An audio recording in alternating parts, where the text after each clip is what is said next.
Le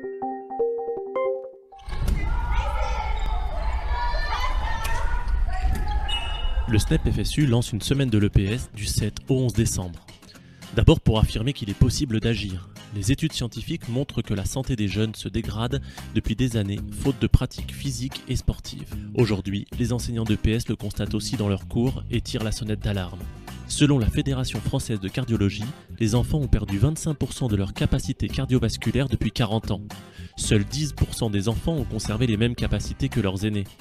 Selon le Panorama Santé 2016 OCDE, seuls 14% des garçons et 6% des filles pratiquent une activité physique quotidienne, au moins 1 heure, dans l'Hexagone, plaçant le pays à l'avant-dernière place au sein de l'Union européenne.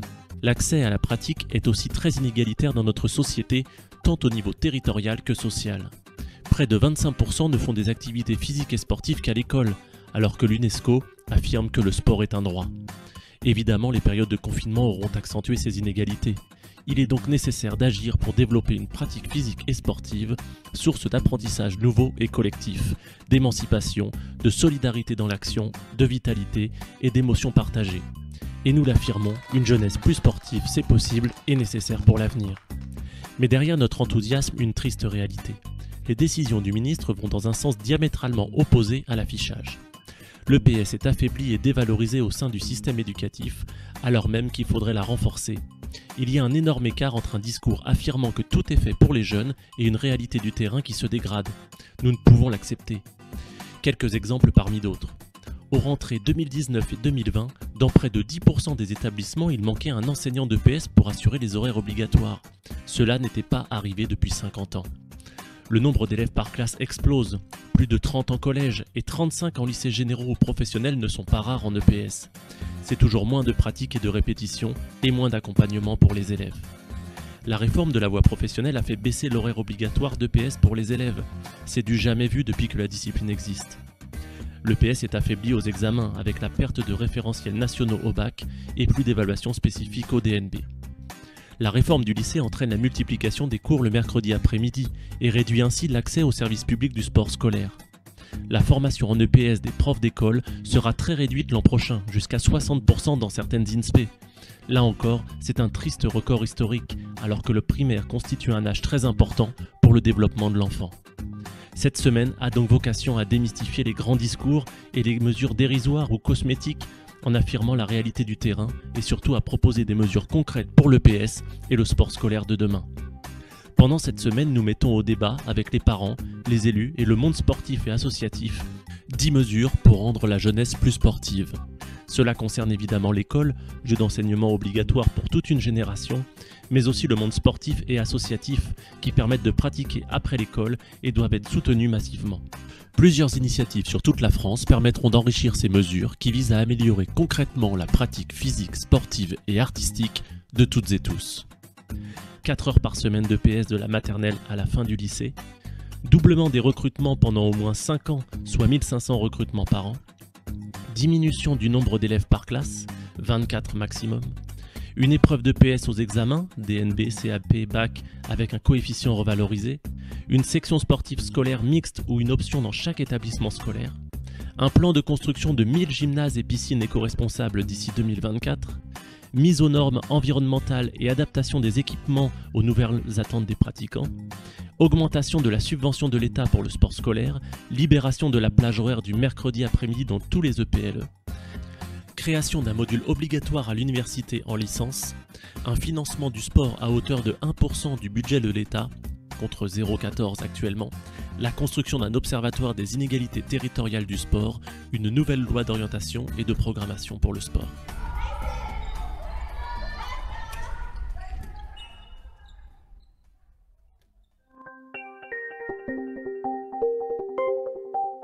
Pour bien prendre conscience de la problématique, aujourd'hui on dénombre plus de 35 maladies chroniques qui sont favorisées par le temps passé assis et par l'inactivité physique. 35, ça touche tout.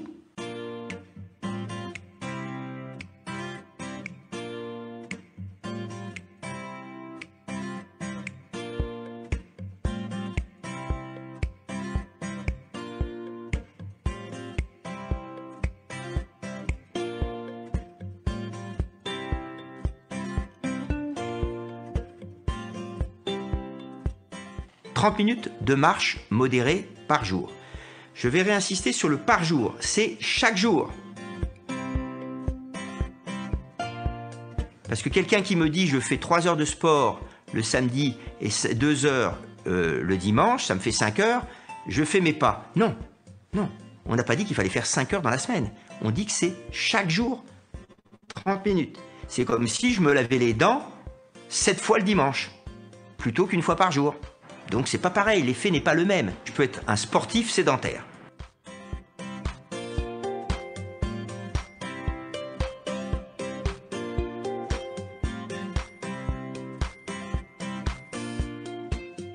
Premier traitement de l'hypertension artérielle modérée, premier traitement du diabète de type 2, premier traitement de l'obésité, premier traitement des dépressions légères à modérées, premier traitement, c'est l'activité physique, avant tout. Mais qui sait que l'un des meilleurs traitements préventifs de la maladie d'Alzheimer, c'est la marche? Les neurologues nous disent la nourriture du cerveau, c'est l'activité physique. Je peux vous dire qu'ils ne le disaient pas il y a 7 ans. Mais maintenant, ils ont tellement de preuves qu'ils le montrent que de toute façon, ils disent qu'il faut bouger.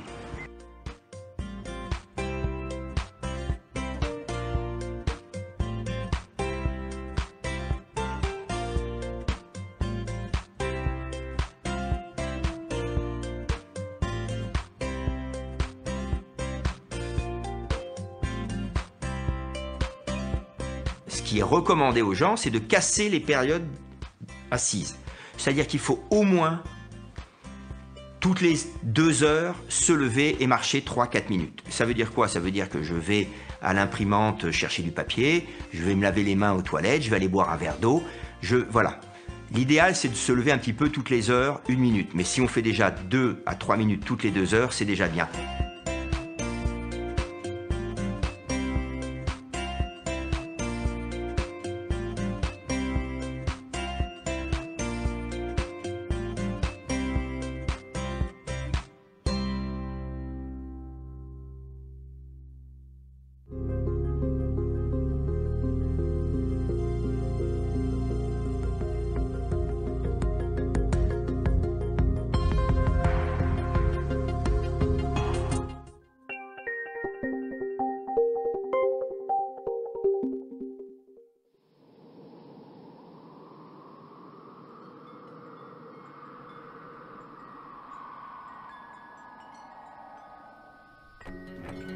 I probably would make a time machine. I would make medicine for the sick. I'd probably invent something new. 我会赢到5个总冠军戒指。 If I could have an extra 5 years to live. You said 5, right? 5 years. It's a long time. I would try to fix everything I did bad. I would bring my uncle back because I miss him very much. I would get more hamsters. I would probably want to go looking for dark matter. I think I'd go looking for aliens. If I could live an extra 5 years, I was thinking about making like a helicopter, like a wooden helicopter, but I don't have any wood. I want to go check out the moon sometime. I'd probably teach my sister not to hate tuna. I would try and invent a machine that lets you run at light speed. If I had 5 more extra years to live, I would be the boss of all the chipmunks. Eu cantaria na frente de 1 milhão de pessoas. I don't really know. I think I'd do anything. Why are you asking me that?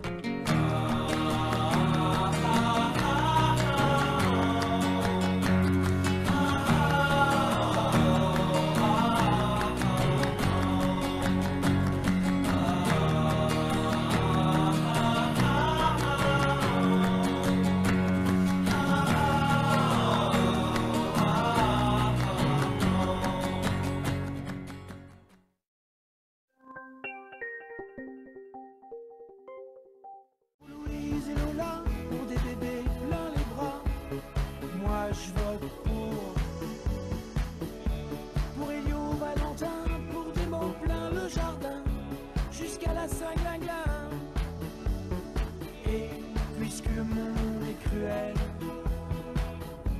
faisons-lui des rebelles.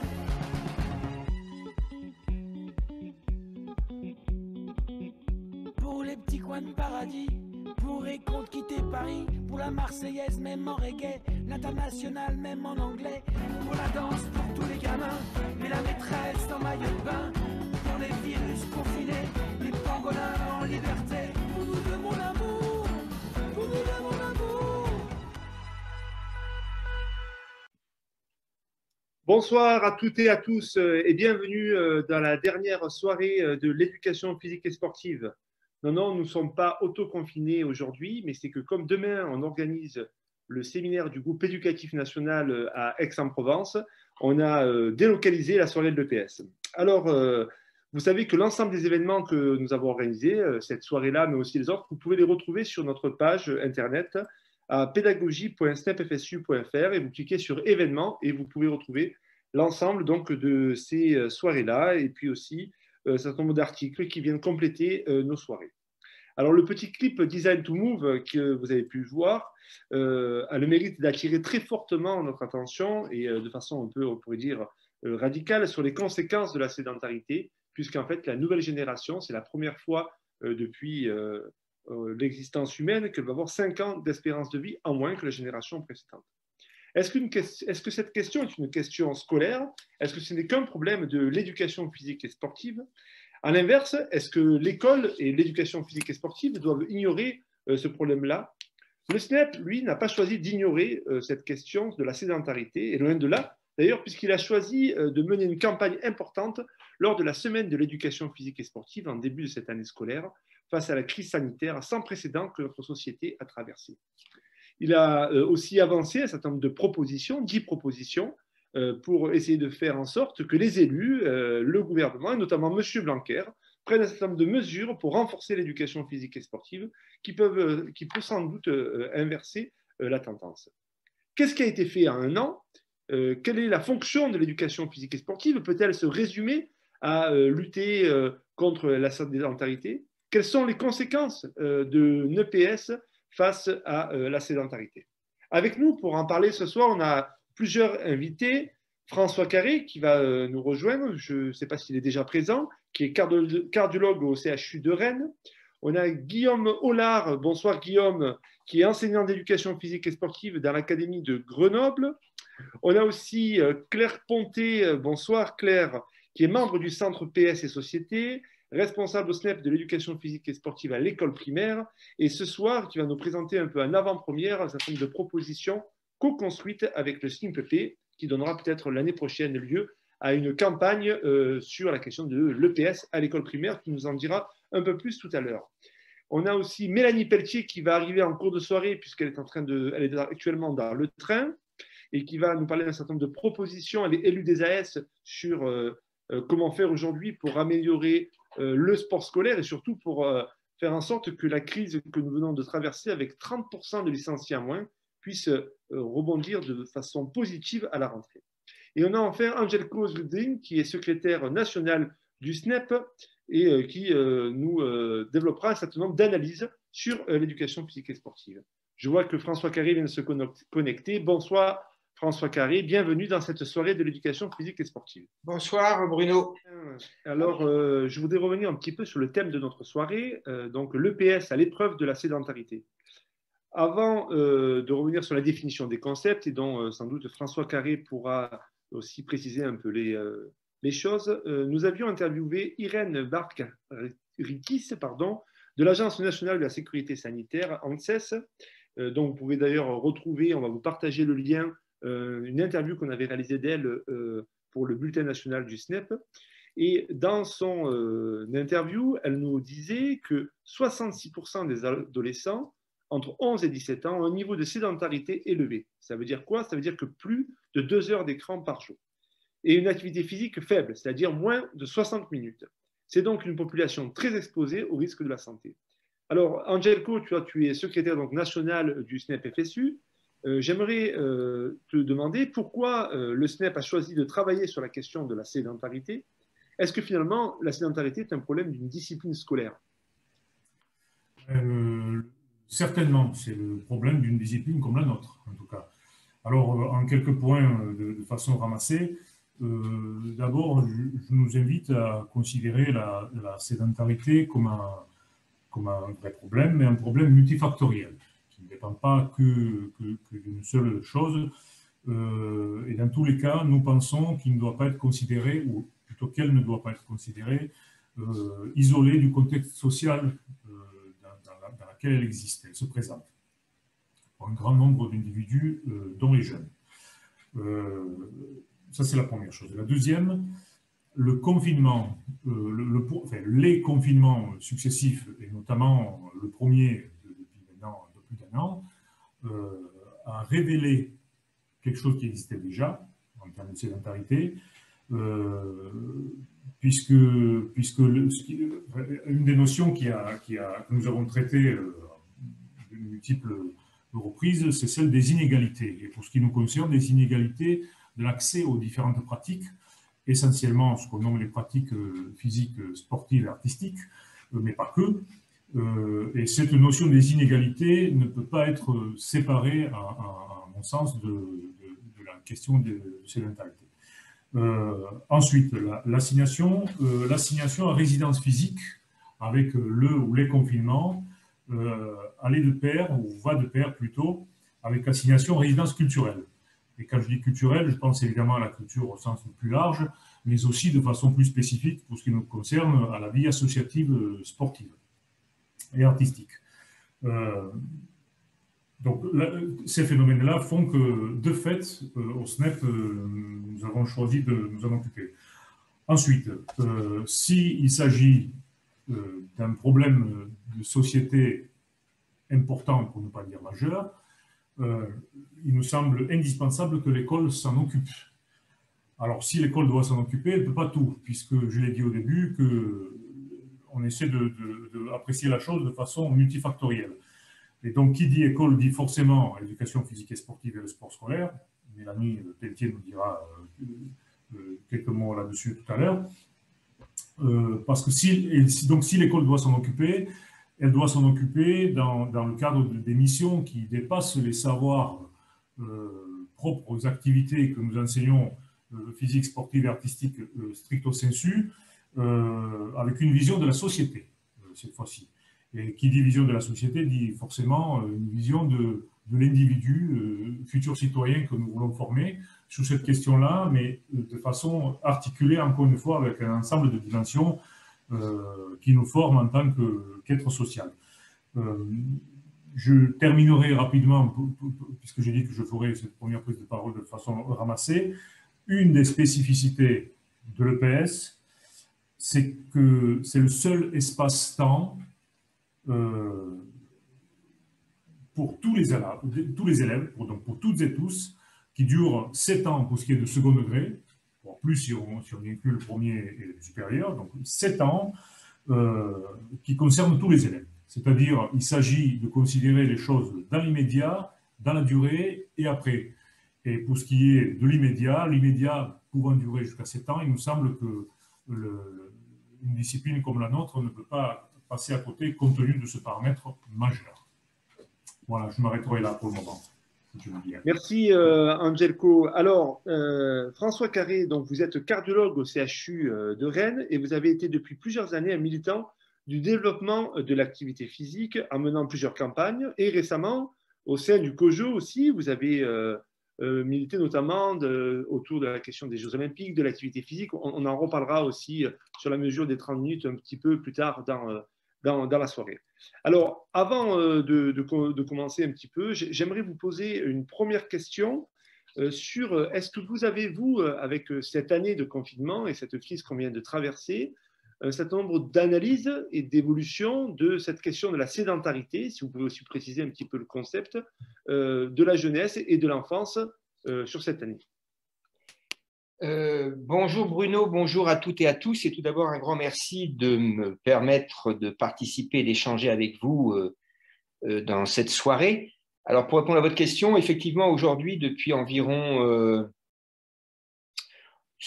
7-8 ans, on a distingué, nous, alors donc moi je suis cardiologue et je suis physiologiste de l'exercice, et on a distingué les physiologistes, l'inactivité physique de la sédentarité. Auparavant, il y avait un seul terme qui était sédentarité, ce qui était une erreur, puisque en fait, sédentarité, sans vouloir être trop savant, ça vient de sedere en latin. Sedere, c'est être assis. Et en fait, on peut être sportif sédentaire. C'est-à-dire, je peux faire 5 heures de sport par semaine et être assis 10 heures par jour. Donc, je vais faire une activité physique, mais avoir un temps passé assis. Et pourquoi on s'est rendu compte de ça? Tout simplement parce que les Canadiens sont arrivés à faire bouger un peu plus leur population sans grand effet sur le surpoids et l'obésité. Donc, ils se sont dit, il n'y a pas que de bouger qui compte, il y a aussi ce temps passé assis qui est délétère pour la santé, tout simplement parce que la population ne s'en est toujours pas rendu compte, mais moins je bouge, plus je mange. Et en fait, c'est moins je bouge, plus je grignote. Donc, je ne bouge pas, je ne brûle pas de calories, et en plus, j'en apporte parce que c'est rare que je grignote de la salade. Donc, ce qui fait qu'effectivement, on a aujourd'hui différencié sédentarité et inactivité physique, et les recommandations sont claires. On se limite aux jeunes ce soir. C'est 1 heure d'activité physique par jour, chaque jour. J'insiste sur le chaque jour, parce que ça, c'est un message que les parents oublient. Beaucoup me répondent, moi, mon fils, il fait 2 heures de foot le mercredi et 2 heures le samedi. Je lui dis, oui, le problème qu'il y a, c'est que moi, je ne vous parle pas de foot, je vous parle de bouger. Et je sais que l'activité physique a des effets bénéfiques qui durent en moyenne 36 heures. Donc déjà, je ne suis pas à 1 heure, je suis pas aux 7 heures recommandées. Et en plus, les 2 heures le mercredi et les 2 heures le samedi, j'ai quand même à chaque fois 48 heures qui se passent entre les deux.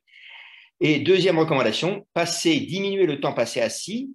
Et vous l'avez souligné, il y a eu des temps d'écran qui n'ont fait qu'augmenter, en particulier lors du confinement, sur lequel je vais revenir. Et bien sûr, on se retrouve aujourd'hui. Ce que vous avez juste oublié de souligner, c'est que c'est une des premières fois, c'est exceptionnel, a dit l'ANSES, qu'une population ne respecte pas dans 66% des cas 2 règles sanitaires très graves pour leur santé. C'est-à-dire qu'en fin de compte, ce que déclare et ce qu'observe l'ANSES, qui est publié en novembre 2020, elle ne fait que redire ce que nous sommes plusieurs à souligner. Ça ne concerne pas que la France, ça ne concerne pas que les jeunes, ça concerne les tout-petits, ça concerne les adultes, ça concerne les personnes âgées. C'est donc un problème sociétal. Et comme l'a très bien dit Angelco précédemment, certes, c'est aggravé par les milieux socio-économiques, mais ça n'explique pas tout. De la même façon que le Covid, le confinement n'a fait qu'aggraver les choses, mais je me permets toujours de rappeler en souriant à mes chères têtes blondes que je vois de temps en temps en consultation que dans le confinement, il y avait 1 heure chaque jour pour bouger. Donc, ça veut dire qu'on aurait pu aussi bouger. Ça veut simplement dire, et je terminerai là-dessus, que le grand problème auquel nous sommes confrontés, c'est que la population n'a pas compris le risque que cela représentait pour leurs jeunes enfants. On en est comme vis-à-vis du tabac il y a 60 ans. Tout le monde fumait, on ne savait pas que c'était dangereux.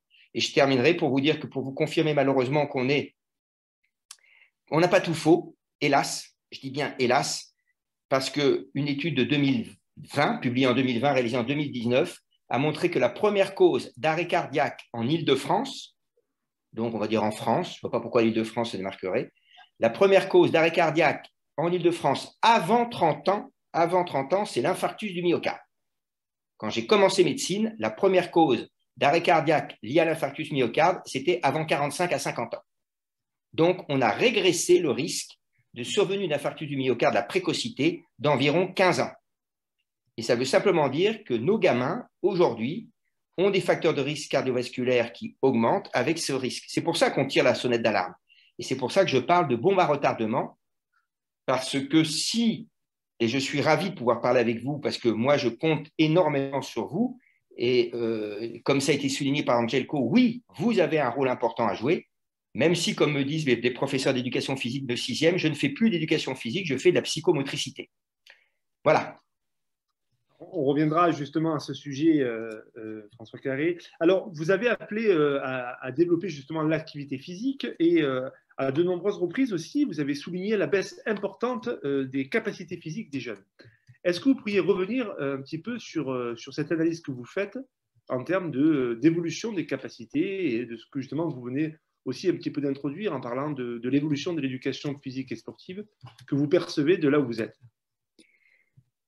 Alors, oui, c'est une étude australienne qui a commencé en 1971, qui a été publiée en 2013 et qui s'est arrêtée sur un suivi de la capacité physique d'enfants utilisé avec le test navette de Léger-Mercier, que vous connaissez tous, et qui a été, en fait, ce qu'ont fait les auteurs, c'est qu'ils envoyaient les cassettes avec le test dans les pays, 52 pays du monde, si ma mémoire est bonne, et ils ont demandé, est-ce que vous pouvez faire un test à vos collégiens chaque année, 1971 jusqu'à 2011. Alors, je ne vous cache pas que les pays ne l'ont pas fait chaque année, mais la France a participé, et en moyenne, on avait une baisse de la capacité physique entre 2011 et 1971 des collégiens dans le monde entier, une baisse en moyenne de 25%.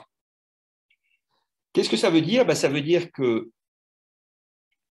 a priori, les collégiens de 2011 vont vivre moins longtemps que les collégiens de 1971. Pourquoi? Parce que la capacité physique, c'est mon capital santé. C'est votre capital santé, c'est le capital santé de chacun de nos enfants.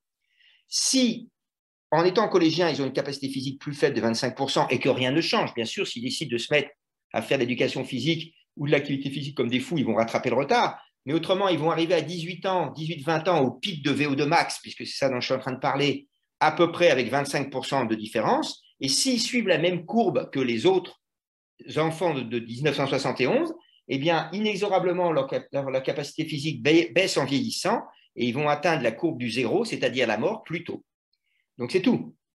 Je crains, j'espère me tromper, mais qu'il y ait au moins une génération où on va avoir du mal à rattraper parce qu'un enfant qui ne bouge pas, c'est souvent un adulte qui ne bougera pas. Pas toujours, mais dans au moins 80% des cas dans les études.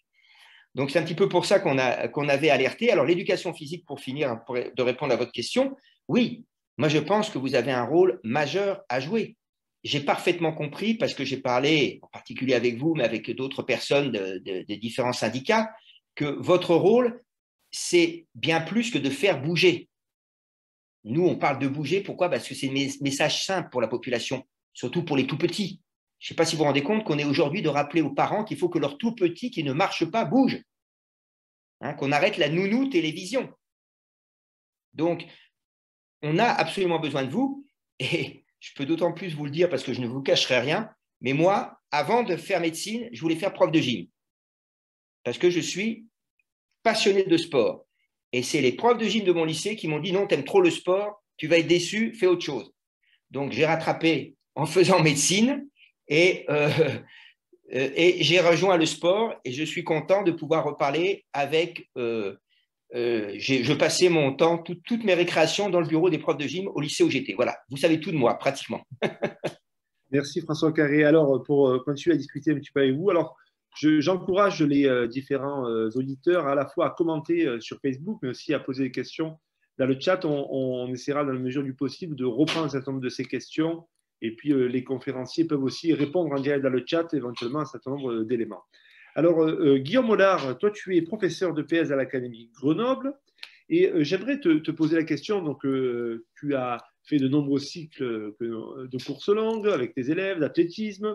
Est-ce que tu partages ce constat d'une baisse on va dire, de la performance de tes élèves à hauteur de 25%, tel que François Carré nous le disait juste avant que je parle? Alors, bonsoir tout le monde. Alors, effectivement, j'allais dire les thématiques de sédentarité, d'activité physique et de performance, c'est des choses qu'on rencontre au quotidien. Je ne sais pas si on a fait beaucoup, on va dire, de cycles d'endurance, mais ce qui est sûr, c'est qu'en 2016, quand la Fédération de cardiologie a communiqué sur la baisse des 25% des capacités avec ce slogan un peu emblématique qui disait que les élèves étaient passés de 3 minutes à 4 minutes au 800 mètres, dans notre établissement, on s'est dit, on va programmer l'athlétisme était programmé et on s'est dit, on va mettre le 800 mètres aussi dans une épreuve combinée avec du lancer de poids, de la course de haie et du saut en hauteur et se dire, on va voir où en sont nos élèves. On se dit, on a un indicateur là. Est-ce qu'ils sont plus proches des 3 minutes, des 4 minutes, voire des 5 minutes? Et on va pouvoir constater un petit peu où ils en sont. On s'était dit aussi, on a, on va dire, François Carré en parlait déjà aussi, sur le goût de l'effort ou la sensation de l'effort, on a des élèves qui ont un peu de mal avec ça, qui ne sont pas très persévérants. Et on s'était dit, c'est peut-être un moyen de donner du sens à leur pratique. On leur a présenté, on leur a dit, voilà, il y a 40 ans, a priori, les collégiens mettaient 3 minutes sur le 800 mètres. Vous, on va faire un petit test, on va regarder ce que vous êtes capable de faire. Et puis ensuite, on va vous accompagner pendant pendant 10 fois 2 heures pour voir, essayer de vous faire progresser. Puis on refera un petit test à la fin et on verra. Et ça fait maintenant 4 ans qu'on le fait. Ça veut dire qu'on l'a fait un petit peu avant le confinement. On a aussi maintenant une génération complète qui est passée post-confinement aussi. Donc, on arrive à voir aussi un petit peu si ça change ou si ça change pas. Et donc, les constats qu'on a faits, le premier, c'est que sur le 800 mètres, effectivement, on a des moyennes de classe. On a fait, en fait, toute une cohorte. Nous, on a à peu près 220 élèves de 4e et on les a tous fait passer sur le même test, sur une évaluation commune. Et donc, on constate que, au pré-test, ils sont plutôt à 4 minutes 20, 4 minutes 25 de moyenne sur ce 800 mètres. Donc, on s'est dit, oula, on a aussi une partie d'élèves qui ne finissent pas le 800 mètres. C'est-à-dire qu'ils partent en courant, ils ne savent pas se gérer, ils partent trop vite. Nous, on a une piste de 200 mètres, ils font 3 tours. Ils disent, non, mais là, je m'arrête, je ne peux plus. Continue, on dit, mais ce n'est pas grave, marche, termine. Non, ils disent, je ne peux plus. Donc, on a des élèves qui ne terminent pas ce test-là au début. Et ça, c'est pour la partie, on va dire, un peu pessimiste. Et après, sur la partie plus optimiste, ce qu'on constate, c'est qu'après avoir travaillé avec eux, on a déjà quasiment tous nos élèves qui améliorent leur record, même ceux qui avaient déjà un record, on va dire, assez intéressant, en dessous de 3 minutes, et ainsi de suite. Et surtout qu'on a une grosse majorité de nos élèves qui stabilisent sa performance. Ça veut dire qu'ils progressent, puis ils arrivent un petit peu à un plateau de performance. Et c'est relativement stabilisé parce que le jour de l'évaluation terminale, on a les 2 tiers de nos élèves qui sont à leur record ou à moins de 5 secondes d'écart de leur record.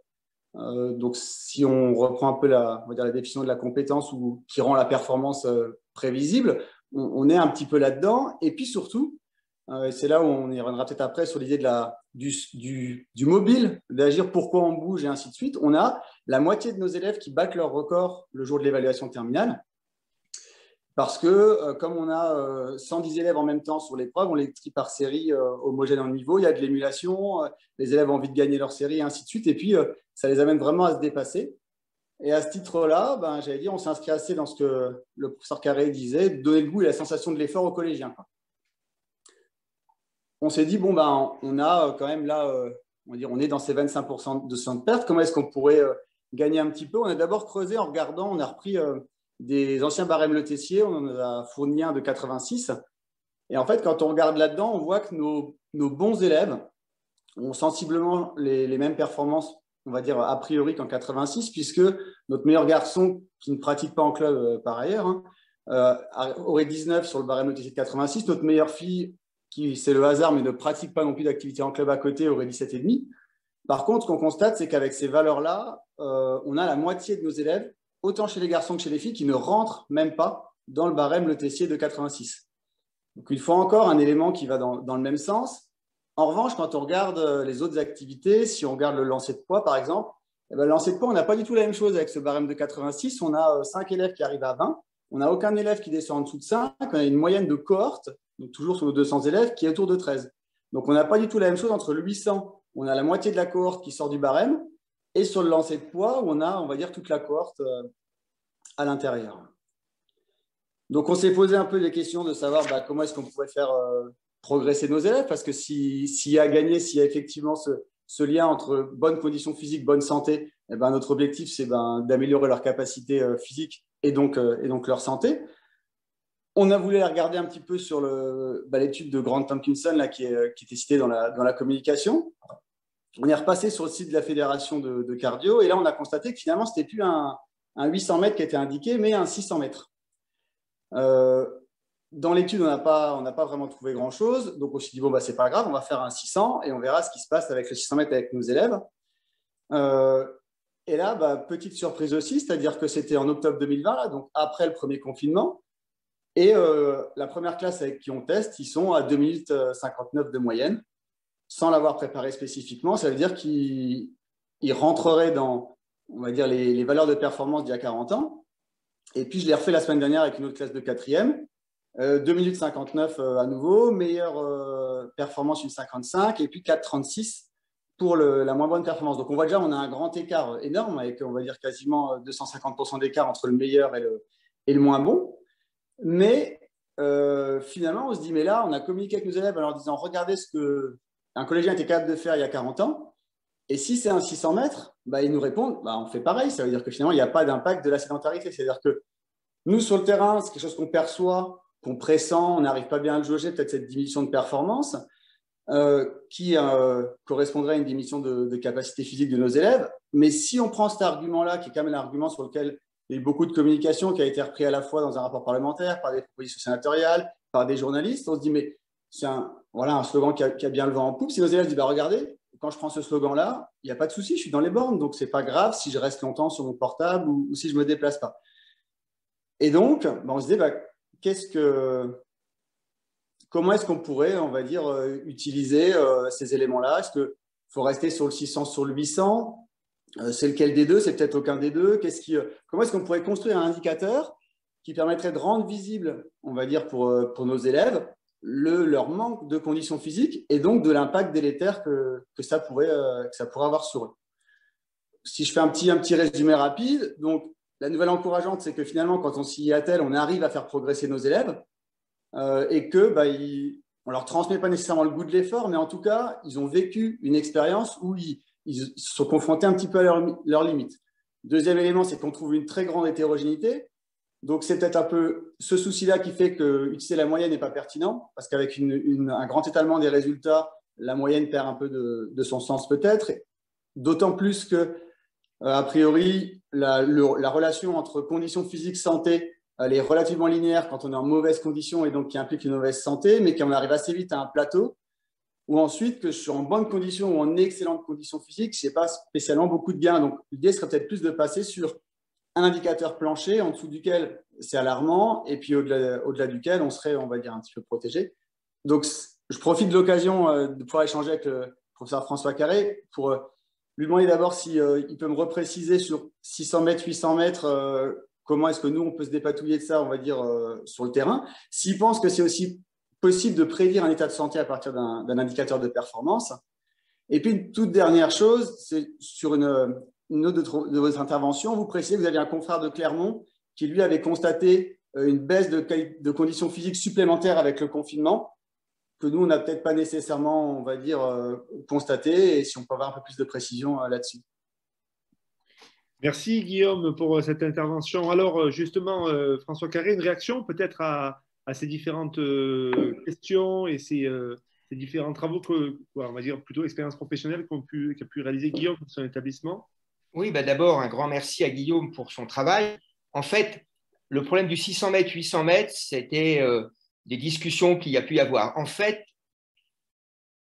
ce que vous avez réalisé confirme ce qu'a dit Tomkinson. Pourquoi? Parce que 800 mètres, je suis plutôt en aérobie puisque je fais un effort qui dure 4 minutes et on sait que VO2 max, je la tiens entre 4 et 6 minutes maximum. Sauf les champions, ce sont ceux qui sont recordman du monde du 3000 mètres qui tiennent un peu plus de 7 minutes. Donc effectivement, sur 600 mètres, vous êtes en dessous de 4 minutes et comme par hasard, et vous l'avez très bien remarqué, les performances anaérobies type lancer du poids, par exemple, ne sont pas altérés de la même manière. Donc, le 600 mètres, c'est plutôt un peu plus anaérobie, donc on voit moins bien apparaître la différence que vous aviez observée sur le 800 mètres. Deuxième message, vous avez, et c'est ce que l'on dit, il suffit de pas grand-chose pour inverser la courbe. C'est pour ça que c'est trop dommage de passer à côté, puisque vous les avez réentraînés, et assez rapidement, sur 800 mètres, ils sont retrouvés des temps tout à fait acceptables. Donc moi, sur ces données-là, je ne suis pas surpris. Je n'ai peut-être pas assez insisté.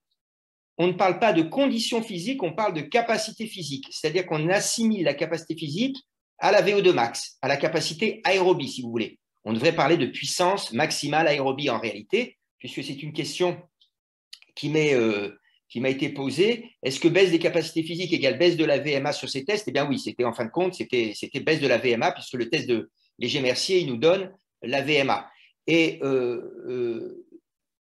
pour finir sur la question que vous posiez, Guillaume, ce que l'on sait, c'est que la capacité physique, c'est-à-dire la VO2 max, qu'elle soit mesurée directement avec un masque sur la figure ou avec les tests type Léger-Mercier ou d'autres, le test de marche de 6 minutes, enfin tous ceux que vous voulez, eh bien cette capacité aérobie ou cette VO2 max est le meilleur marqueur d'espérance de vie. C'est-à-dire que si j'ai des jeunes, je leur mesure leur capacité physique à un âge donné, je les suis pendant 20 ans, eh bien, ceux qui avaient la meilleure capacité physique sont ceux qui seront encore le plus vivants 20 ans après. Ceux qui ont la moins bonne capacité physique, c'est là qu'il y aura le plus de morts. Bien sûr, ils ne changent pas de mode de vie. Ils continuent l'activité physique qu'ils faisaient. Et puis le deuxième point, c'est que c'est aussi vrai chez les malades. En d'autres termes, si je prends quelqu'un qui a un cancer du sein, les femmes qui vivent le plus longtemps sont celles qui ont la meilleure capacité physique à type de cancer identique. Même chose pour un infarctus du myocarde. Donc, c'est pour ça qu'on insiste sur cette capacité physique. Enfin, depuis 2011, d'autres études ont été faites et on a vu que la capacité physique avait continué à baisser, mais beaucoup moins vite, avec une pente beaucoup moins importante. Donc, moi, je ne dis pas « c'est super, regardez, on est les meilleurs, on est arrivé à baisser ». Non, il faut savoir que pour vivre, il faut une certaine capacité physique, il faut une certaine VO2 max. Si vous avez une VO2 max de 10 millilitres minute kilo, vous ne pouvez pas vivre. En fait, vous ne faites rien, vous restez dans votre fauteuil. Donc, effectivement, on est peut-être arrivé au minimum de ce qui est possible pour les collégiens pour continuer à avoir la vie qu'ils ont actuellement, c'est-à-dire bouger très peu et passer beaucoup de temps sédentaire. Voilà un petit peu, je ne sais pas si j'ai répondu à toutes vos questions, Guillaume, mais en tout cas, moi, je vous félicite parce que d'abord, ça me conforte et je me permettrai de citer qu'il y a des travaux qui ont été faits, qui ont confirmé à peu près ces données. Et surtout, j'ai apprécié que vous ayez la plasticité pour passer du 800 au 600 mètres et sans trop broncher, c'est top. Voilà. On va continuer de toute façon à discuter. Alors, François Carré, vous avez porté la proposition des 30 minutes, bouge 30 minutes au sein de l'école, notamment au sein du COJO. Vous avez été un des on pourrait dire, des militants de cette question-là. Alors, j'aimerais moi vous poser la question, parce que justement, vous avez là évoqué la question aussi, le sujet de l'entraînement. Donc, ça pourrait peut-être paraître contradictoire, ou alors à moins que vous pensiez qu'on peut s'entraîner en 30 minutes. Qu'est-ce qui vous a motivé à faire cette proposition au sein du COJO, et vous et d'autres sans doute, et qui a conduit à ce qu'aujourd'hui le ministre propose de bouger 30 minutes dans les écoles primaires? Est-ce que vous pouvez revenir un peu sur ces éléments-là? Oui, alors d'abord, je n'ai pas proposé les 30 minutes. Les 30 minutes ont été proposées par le ministre de l'Éducation nationale et soutenues par Tony Estanguet. En fait, ce qui s'est passé très simplement, c'est que les Jeux Olympiques ont proposé que Paris 2024 ait un héritage. Et dans cet héritage a été cité la place d'avoir une France en meilleure santé. Donc, une France avec une meilleure capacité physique. Et c'est quelque chose qui m'a plu. Moi, c'est vrai que j'ai enfourché depuis longtemps les enfants, parce que les enfants, c'est l'avenir, et que les parents, je sais qu'ils adorent leurs enfants, et que malheureusement, ils ne font pas ce qu'il faut pour que leurs enfants soient en bonne santé. Par exemple, pour compléter ce que je vous ai dit, la moyenne de pression artérielle des collégiens actuels est aux alentours de 125 mm de mercure, 12,5, alors qu'en 1971, la moyenne était à 10,5. Donc, ils ne sont pas hyper tendus, mais ils ont une pression artérielle plus élevée. Et ça, ce n'est jamais bon pour les vaisseaux. Et puis, dans les 30 minutes, notre but est de remettre les petits, puisque ça concerne l'école primaire. Il faut quand même le préciser, ça ne concerne pas le secondaire. Donc, on n'a pas la prétention, avec les 30 minutes, de redonner forcément. Mais je vais y revenir après parce que il y a d'autres choses qui sont importantes là-dessus. Donc, notre idée, c'est de redonner aux enfants l'habitude de bouger. D'où est-ce que c'est parti? Très modestement, de ce qu'une professeure des écoles écossaises a proposé, qui s'appelle le Daily Mile. C'est-à-dire, chaque jour, dans son école, en Écosse, elle a dit à ses gamins, à partir d'aujourd'hui, tous les jours, on fait 15 minutes où on va marcher, trottiner, jouer dehors, qu'il pleuve, qu'il vente, qu'il neige. Et à la fin de l'année, elle a mesuré le tour de taille de ses enfants, et ses enfants de sa classe avaient le plus faible tour de taille de tout le reste de l'école. Et les moyennes scolaires de sa classe étaient les meilleures de tout le reste de toute l'école. J'ai eu la chance de communiquer et de rencontrer cette professeure des écoles écossaises et qui m'a dit, mais en plus, Monsieur Carré, ce qu'il y a de formidable, c'est que les enfants, au bout de 3 mois de Daily Mile, quand ils rentrent chez eux le samedi et le dimanche, ils demandent à leurs parents pourquoi on ne bouge pas. aujourd'hui. Or, c'est ça qu'on veut. Et nous, ce qu'on attend des 30 minutes d'activité physique par jour en primaire, c'est qu'on redonne aux enfants l'habitude de bouger. Et que quand ils ne bougent pas, ça leur manque. Et qu'ils disent à leurs parents, mais pourquoi aujourd'hui je ne bouge pas?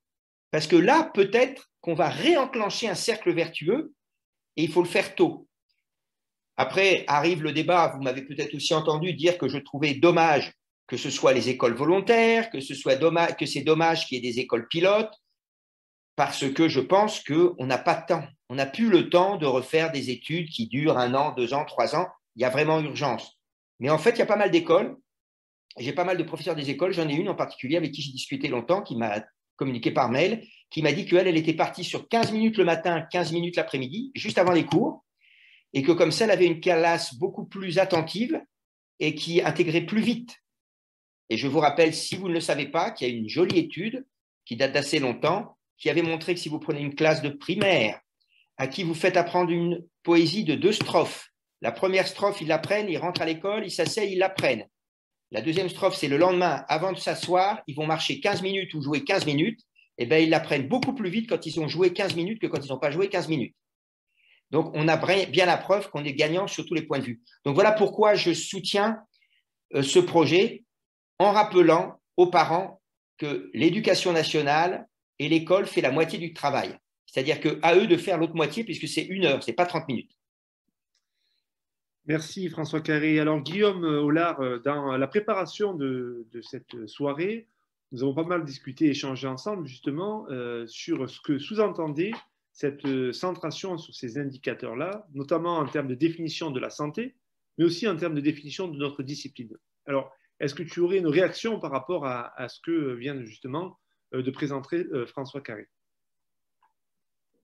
Alors, première chose sur sa réponse, si j'ai bien compris, en gros, l'élément clé, c'est la VO2 max, ce qui ne règle, on va dire, que partiellement nos problèmes de terrain, parce qu'on ne pourra pas le mesurer comme on peut le faire, on va dire, en laboratoire, mais comment est-ce qu'on le transfère? Alors, il y a effectivement des tests, hein, c'est ce qui a été dit, que dans l'étude de Tompkinson, c'était un 20 mètres navette. Est-ce que c'est ce test-là qu'on est censé utiliser plutôt que de regarder un petit peu leur performance, on va dire, sur un 600 ou sur un 800? Après, je vais dire, on a essayé de réfléchir à 2-3 choses. Si on revient sur le 600 sur lequel on est passé, là, l'essai d'il y a 3 jours, avec mes élèves, j'avais 26 élèves. La moyenne de classe est 2,59. Donc, j'ai dit le meilleur à 1,59, le moins bon à 4,38. J'ai 9 élèves qui sont au-dessus donc, de ces 3 minutes. Donc, je leur propose un quart d'heure après de retenter leur chance. J'en ai 5 qui retentent, tous améliorent leur record et un seul qui passe sous les 3 minutes. Mais donc, si on regarde sur mes 8 élèves qui restent en échec, j'ai une élève qui est en condition de surpoids, j'allais dire, voire d'obésité, une élève qui est convalescente d'un traumatisme au genou, une élève qui est asthmatique et qui a une prescription de Ventoline, une élève qui a une pathologie cardiaque, mais je n'ai pas plus d'infos là-dessus. Et puis, j'en ai 4 autres. Mais ces 4 autres-là, j'ai plus l'impression que c'est un problème de motivation. C'est-à-dire que quand je leur propose de recourir, ils refusent. Ils disent non, je suis trop fatigué ou je n'ai pas envie. On va dire, le fait d'être évalué là-dessus ne leur pose aucun problème. Ils acceptent complètement d'avoir, on va dire, une mauvaise note, une mauvaise évaluation par compétence. Donc, il y a aussi, on va dire, ce souci de motivation. Et donc, ce qui nous amène à dire, déjà, est-ce que je les fais courir sur 600 mètres et j'estime que ceux qui arrivent à passer en dessous, c'est déjà bien, mais j'ai une vigilance particulière pour ceux qui sont au-dessus de 3 minutes. L'autre élément, c'est comment est-ce que je leur donne, on va dire, de la motivation pour avoir une pratique continuée au-delà de l'école, le week-end, comme ce qui était évoqué avant, voire tout au long de la vie. Et pour ça, on a l'impression que la problématique de sens, elle est quand même importante, quoi. Enfin, de plaisir et de sens. Les élèves comprennent ce qu'ils font, qu'ils prennent plaisir à pratiquer, et là-dessus, l'idée d'avoir les éléments le moins décontextualisés possible. On revient là-dessus sur notre concours en athlétisme, quoi. C'est-à-dire que quand je leur demande juste de faire un 600, on va dire, avant un cycle de hand ou autre, parce que j'ai besoin d'une mesure, ce qui est peut-être aussi les conditions des tests qui sont réalisés après avec les élèves, ils n'y voient pas particulièrement de sens, ils n'ont pas particulièrement envie de se dépasser non plus. Quand on a construit une séquence longue sur 10, 12, 13 séances, et puis il y a un concours, et puis sur la ligne de départ, ils sont 8-10 dans leur série à se valoir tous, ils ont tous un record perso à 6 secondes, tout le monde peut la gagner. On rentre dans le côté aussi culturel de l'activité où Même sur le 800, on va pouvoir réfléchir à la gestion de course. Est-ce que je pars fort pour essayer de faire craquer les autres derrière? Est-ce que je me cache derrière et puis je sortirai sur le dernier tour? Et c'est aussi ça qui fait qu'ils se dépassent, à mon avis, sur leur performance. Donc, l'idée, voilà, c'était d'arriver à toujours garder les deux versants, un petit peu de problématiques de santé, mais aussi, on va dire, un fond culturel qui leur donnera du sens et du plaisir. Une autre chose aussi sur laquelle je voulais revenir, c'est cette idée de marche, de rajouter la marche. Il me semble même que vous aviez dit sur votre interview sur Bisport là, en mars que la priorité, c'est de les refaire marcher parce qu'on ne pouvait pas nécessairement attaquer autre chose, que la condition physique était tellement, ou les capacités physiques tellement basses, qu'il était important d'abord de les refaire marcher et après on fera autre chose. Là-dessus, je ne sais pas, ce n'est pas nécessairement ce que je vois sur le terrain. On a revenu l'idée de motricité qu'on faisait avec les élèves de 6e ou des élèves qui ne sauraient pas faire des cloche-pieds en grande majorité. Ce n'est pas nécessairement non plus ce qu'on peut voir sur le terrain. Et j'allais dire, toujours cette logique de sens, proposer des éléments ambitieux. Là, pour le savoir rouler à vélo, un petit peu le vent en poupe en ce moment. Donc, on s'est un peu lancé là-dedans, on va dire, avec nos élèves. Il y a un challenge aussi sur l'académie de Grenoble où on passe le savoir pédaler, le savoir rouler, on va dire, en circulation, on sort avec eux. On a formé mais très rapidement des élèves là-dessus, et on est sorti avec eux et finalement, on a fait un tour de vélo de 72 km il y a 15 jours avec des élèves qui ne sont pas spécialement sportifs, mais c'était un projet qui leur plaisait. Ils étaient contents de voir des paysages, de se déplacer, d'être ensemble, de partager ces moments-là. Et c'est ça qui a fait qu'ils ont eu une activité physique, on va dire, alors un peu intense, on est parti 6 heures quand même, mais qui me dit qu'après, ils vont peut-être prendre leur vélo pour aller chez leurs copains et ensuite parce qu'ils ont vu que c'était faisable, que ça pouvait être sympa, convivial et qu'on va rentrer justement dans cette pratique régulière, quotidienne, plus facilement que si on leur impose juste en leur disant, enfin, c'est une préconisation, quoi. Bouge 30 minutes, je ne sais pas comment ils le feront, on va dire sans nous plus tard, si on ne leur a pas donné ce plaisir ou ce goût de pratiquer là. Merci Guillaume. Alors avant de redonner un peu la parole à François Carré aussi, d'ailleurs, il y a un certain nombre de questions dans le chat sur la recommandation des 30 minutes. C'est vrai qu'on peut se demander pourquoi 30 minutes alors que globalement l'OMS est plutôt à 1 heure par jour. Donc avant de vous redonner la parole, j'aimerais demander à Claire Ponté de réagir. Claire Ponté, donc toi tu es membre du centre EPS Société et puis tu es responsable au SNEP FSU de l'EPS à l'école primaire. Alors, quelle est ta réaction par rapport à tout ce que tu as pu entendre sur le sujet? Alors, la première chose, c'est que je ne peux être que d'accord avec les objectifs de François Carré. Enfin, sur les enjeux, on ne peut être que d'accord. C'est d'ailleurs pour ça que nous disons, nous, qu'il faut augmenter l'horaire d'éducation physique à l'école primaire pour tendre d'abord, en priorité, tendre le plus possible vers les 3 heures officielles prévues au programme. Après, c'est une discussion pour faire plus. D'autant qu'à l'âge de l'école primaire, les potentialités des enfants sont immenses et qu'il y a déjà des énormes inégalités. Dès la petite section, on constate les inégalités. Donc, par rapport à la question des 30 minutes, j'ai déjà eu l'occasion d'en discuter un petit peu avec François Carré. Moi, est-ce que cette injonction donnée aux enseignants est un objectif pour l'école? Moi, j'ai bien compris l'idée de parler au grand public. Mais pour les enseignants, ça ne marche pas.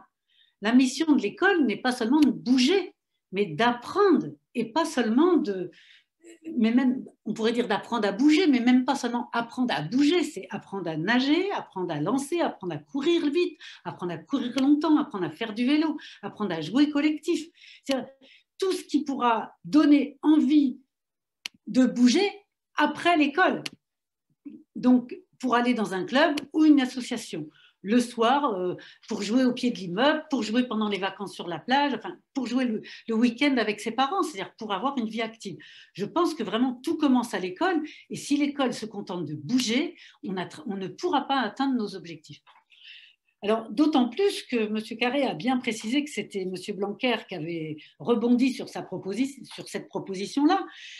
Moi, j'aurais aimé que M. Blanquer il redynamise la formation des enseignants, qu'il arrête de supprimer les CPC ou les CPD EPS de l'école primaire. Au lieu de ça, il a donné l'exemple d'un gigotage qui n'a pas de sens pour les enseignants et qu'on n'aura pas longtemps pour les élèves. Il y a une collègue qui m'a dit « Mais au fait, qu'est-ce qu'il veut le ministre? Qu'on allonge les récrés ?» Si c'est ça, c'est facile. Hein. Non. Par ailleurs, on a une recherche, il y a une collègue du STAPS de Pau qui a fait sa thèse sur un dispositif qui ressemble un peu au bouger 30 minutes. Et ce qu'elle constate, c'est que ce dispositif-là, alors qu'il y avait beaucoup de moyens pour accompagner le dispositif, de la formation, que les enseignants se disaient suffisamment formés pour le mettre en place, eh bien, au bout du compte, ils ne lui donnent pas de sens et ils ont l'impression de n'avoir aucun impact sur les enseignants. Donc, moi, il me semble que vraiment la priorité, c'est de se centrer sur l'éducation physique quand on est à l'école. Par contre, il y a à travailler certainement sur les récréations, qui sont des lieux et du lien entre l'éducation physique et les récréations. On peut apprendre à faire plein de choses en éducation physique que les enfants vont ensuite réutiliser dans les récréations. Si on n'apprend pas à sauter à la corde en éducation physique, on a toutes les chances pour que les garçons ne sachent jamais sauter à la corde et que quelques filles sachent sauter. Si on veut que les filles puissent jouer au ballon à la cour de récréation, il faut qu'elles fassent des sports collectifs pendant l'EPS. Si on veut que les enfants jonglent à la récréation ou fassent des jeux d'équilibre, il faut le travailler en EPS. Voilà. Alors évidemment, on a un problème à l'école primaire, c'est un problème de temps. Une des principales raisons, c'est pour ça que je suis inquiète avec l'idée des 15 minutes le matin, 15 minutes l'après-midi. J'ai peur que ça devienne l'éducation physique. Parce que les enseignants, leur principal problème, c'est un problème de temps. Et si on décompte, par exemple, le français et les maths comptent pour 64% du temps scolaire, si on déduit le temps de récréation qui doit être déduit de toutes les disciplines et les temps de transition, il ne reste que 20% pour toutes les autres disciplines, dont l'EPS. Et donc, si vous faites ce calcul-là, en fait, il ne reste que 2h17 d'éducation physique possible à l'école primaire. Donc, et on va reprocher aux enseignants de ne pas faire leurs 3 heures, mais c'est impossible de faire 3 heures. Donc, il y a quelque chose à travailler pour qu'on modifie la hiérarchie entre les disciplines, qu'on modifie probablement les programmes, et probablement réfléchir aussi à réaugmenter le temps scolaire. Sinon, l'école ne peut pas jouer son rôle. Voilà. Alors, je ne sais pas si je continue. Moi, j'aurais envie de débattre quand même avec M. Carré. Je trouve que vous avez des arguments très importants qui pourraient toucher les enseignants. Moi, j'en ai retenu 3 de la discussion là. La possibilité, cette idée que les possibilités des enfants sont immenses. Ça, c'est Guillaume qui le dit. Hein. Et à l'âge de primaire, dès la maternelle, faire comprendre qu'on peut faire des choses incroyables avec les enfants de cet âge-là. Par exemple, j'ai des collègues qui, pendant le confinement, là, ont fait des randonnées de 10 km avec des enfants de petite section. Mais personne n'en revient quand on dit ça. 15 km avec des grandes sections. Ça veut dire que c'est possible. Mais encore faut-il qu'on le montre aux gens, qu'on explique aux gens que c'est possible. La plupart des enseignants aujourd'hui ne vont pas oser faire ça. La deuxième idée que vous pourriez défendre avec nous, c'est que dès que les enfants sont entraînés, ils font des progrès importants. Et ça, c'est important aussi, ça motive.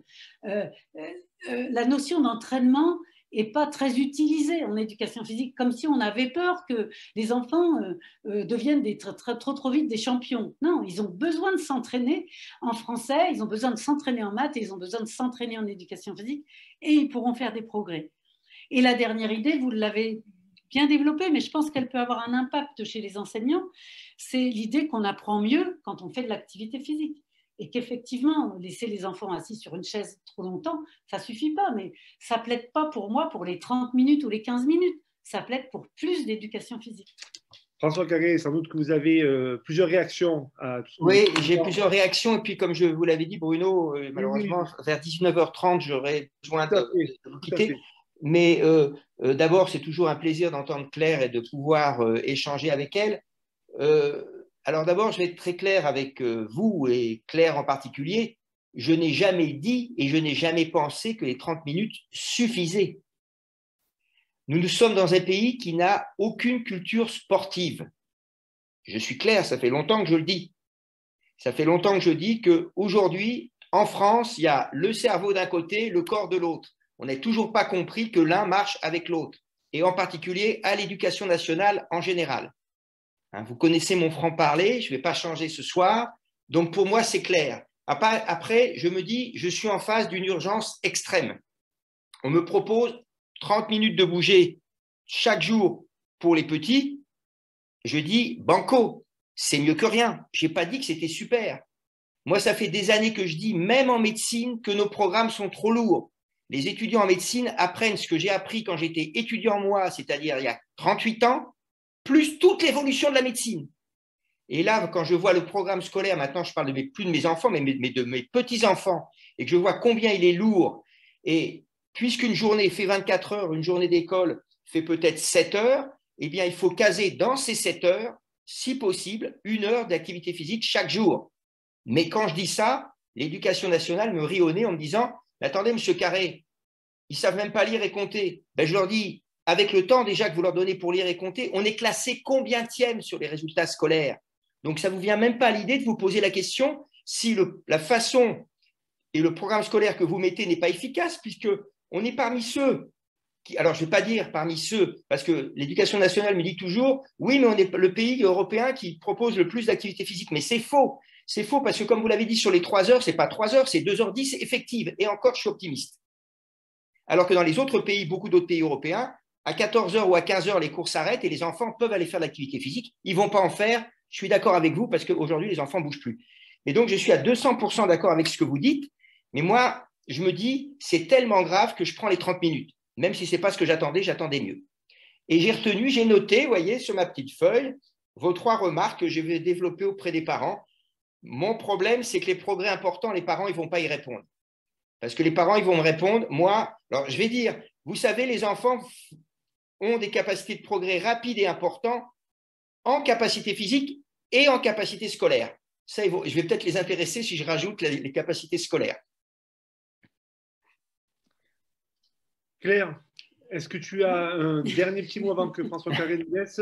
Oui, François, si vous avez l'occasion de rencontrer M. Blanquer, surtout ne vous gênez pas pour lui dire certaines choses. Et par exemple, à l'école maternelle aujourd'hui, il y a une séance par jour. C'est écrit dans les programmes et c'est respecté. Donc je pense que là, il y a un levier important. Mais un des problèmes des enseignants du primaire, qui est un manque de formation, c'est que le temps d'activité dans la séance de PS, il est trop faible. La séance dure une demi-heure, mais voilà, il y a beaucoup de choses, d'attente, etc. Donc, il est trop faible. Et vous savez ce que M. Blanquer vient de rajouter dans les programmes qu'il vient de rééditer? Eh bien, qu'il faut donner beaucoup plus d'importance au langage oral pendant la séance de PS. Voilà, on n'y arrivera pas. Si on dit aux enseignants qu'il y a une pression sur le langage oral pendant la séance de PS, on ne risque pas d'augmenter l'activité physique. Donc, vous voyez, des enseignants sont en permanence dans des injonctions contradictoires. Et ça, c'est vraiment un gros problème aujourd'hui. Merci François Carré d'avoir participé à cette soirée-là. Alors, la deuxième partie de soirée, on va justement consacrer à plusieurs propositions. À la fois, où on a réfléchi, et donc Claire va présenter un peu en avant-première un certain nombre de choses sur bouger, comment on peut articuler la question du bouger et la question de l'apprendre à l'école. Mais aussi, on a un certain nombre de réflexions qu'on voudrait mener sur le collège et le lycée, sur l'éducation physique et sportive, parce qu'on trouve qu'effectivement, il y aurait des mesures assez simples à prendre pour revaloriser la place de l'éducation physique et sportive à l'école et qui ne sont actuellement pas prises. Et on voit, nous, au contraire, une dérive. Et donc, Angelico développera un certain nombre de choses autour de cette question-là. Et Mélanie Pelletier, qui est élue des AS, proposera aussi un certain nombre de choses sur le sport scolaire. Donc, moi, j'ai envie de vous dire, écoutez, prenons rendez-vous en septembre, peut-être dans un cadre avec le COJO. Je sais que le COJO suit souvent aussi nos soirées, pour continuer, réfléchir ensemble, à faire en sorte, effectivement, comme je pense qu'il y a une convergence là-dessus, d'améliorer la situation à la fois, on pourrait dire, de l'éducation physique et sportive qui intègre la dimension culturelle, mais aussi un peu ce que vous avez plaidé, c'est-à-dire tout ce qui est la dimension de la santé. Merci beaucoup pour ce temps partagé. Merci à Claire, merci à vous Bruno et bravo à Guillaume. Et puis à très bientôt, j'espère.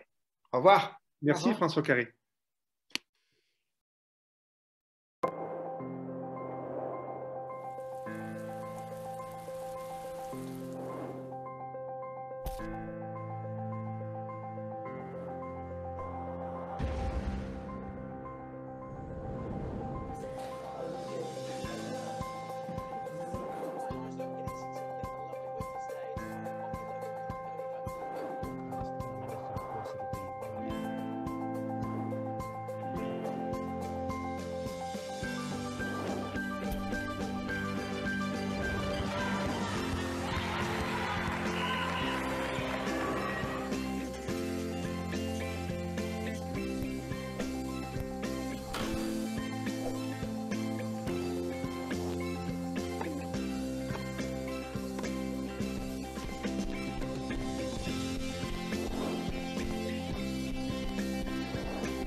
Alors, Angelko Zwiedin, tu es toi secrétaire national du SNEP-FSU. Je l'ai un peu évoqué en conclusion avant que François Carré se déconnecte, mais aussi Guillaume l'a largement développé dans son intervention.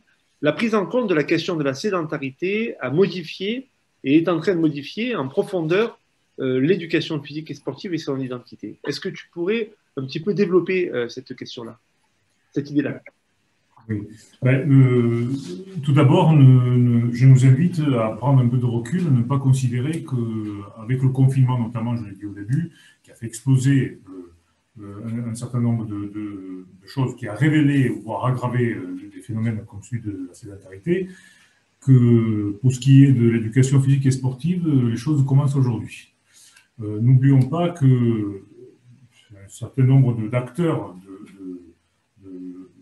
de l'école et de l'éducation physique et sportive, qu'il s'agisse des collègues, des enseignants, voire des inspecteurs, ont développé depuis pas mal d'années maintenant des réflexions autour des activités dites d'entretien, je les regroupe toutes un petit peu, qui, quelque part en filigrane, traitaient de cette question, puisqu'il y aurait des activités qui seraient plus propices à prendre un certain nombre de dimensions aux élèves en collège et en lycée, qui leur serviraient pour s'entretenir justement plus tard dans leur vie. Évidemment,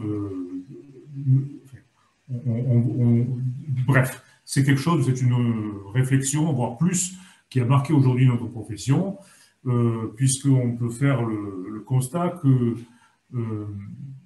la musculation, notamment, qui est classée dans ce que je vais, pour dire vite, dire dans les activités de type CP5, puisque maintenant c'est une appellation historique, bien qu'elle ne s'appelle plus comme ça dans les nouveaux programmes lycée, ces activités-là, la musculation concrètement, occupe aujourd'hui en lycée général la deuxième place parmi les activités enseignées et la première en lycée professionnel.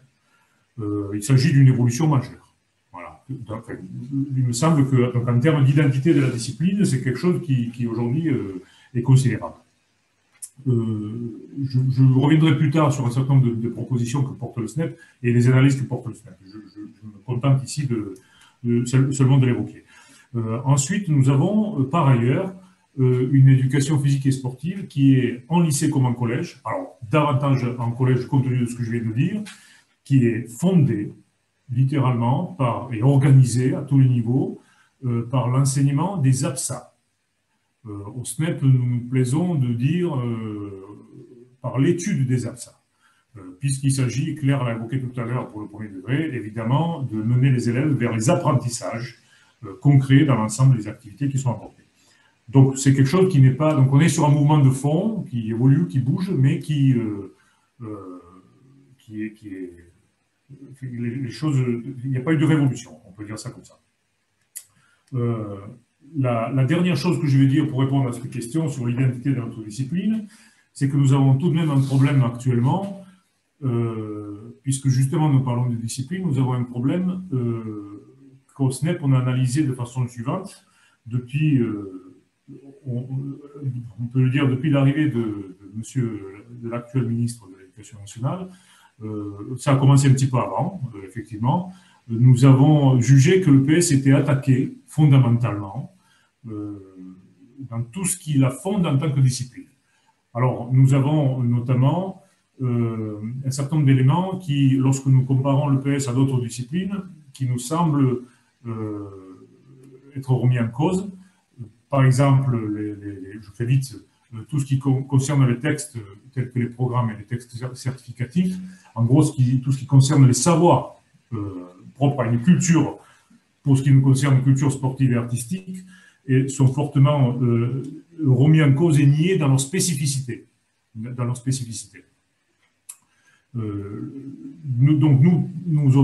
il nous semble que nous assistons à une opération qui consiste à faire passer le PS